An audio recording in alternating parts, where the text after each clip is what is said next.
We can also create a list of dates using a single function. So here we have the year and the month, and we have the start date and the end date.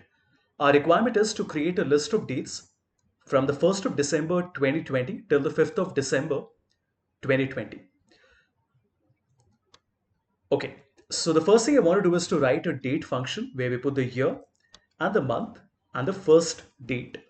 And you immediately notice we get the result, the 1st of December 2020.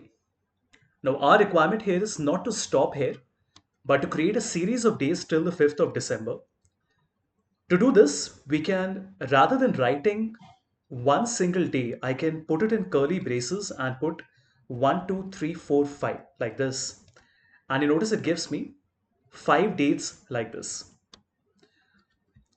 Let me change the format. But do you see the problem? Even though we are getting the result, all the results are coming in a row, but we want them to come in a column. To do this, I can simply replace this with a semicolon. And now you notice it gives us all the results in a single row. Now the challenge here is that I have written 1 semicolon 2 semicolon 3 semicolon 4 semicolon 5 manually, but these numbers need to get picked up from C5 and C6 automatically. How do we do this? Let's first see how we can convert something like 1 colon 5 into 1 semicolon 2 semicolon 3 semicolon 4 semicolon 5. For this, I will say equal to 1 colon 5, that gives us nothing but 1 colon 5. If I put this inside indirect and rows, okay, hold on, let me just move them around. So we put this as rows and then indirect, we will get a result that looks like this. So let's just see what is happening. So if you go to evaluate formula, my indirect is working and it is giving us 1 to 5. Okay, maybe we can change it to a row. Perfect. So this is what we have done. We have said that by writing 1 semicolon 5 with an indirect, it is getting converted into $1 colon $5. And then when I say row, it is expanding $1 colon $5 into 1, 2, 3, 4, 5. If you look at evaluate formula, you can see how this is working. The first thing is 1 colon 5 gets converted into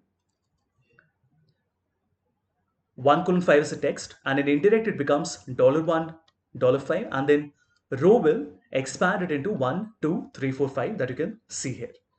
Now we need to pull this 1 and 5 by C5 and C6.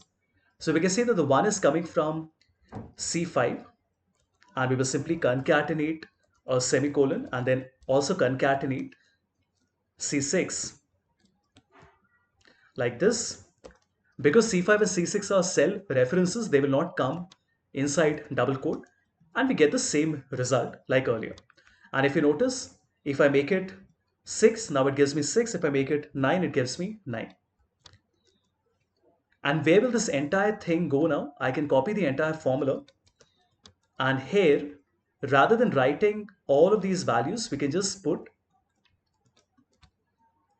the new formula that we wrote, and we get a series of dates from the 1st of December till the 6th of December. Let's remove everything else. So look how cool this is. The user can choose the year, they can choose the month, and they can also choose the starting date and the end date. So if they say from the 6th till the 17th, it will only give a series of days from the 6th till the 17th. Very cool, right? Like this. So a quick recap, we picked the start and the end date from C5 and C6. Indirect converted that into 6 colon 17 with a dollar. And then by using a row function, I made it $6, $7, $8, all the way up till $70.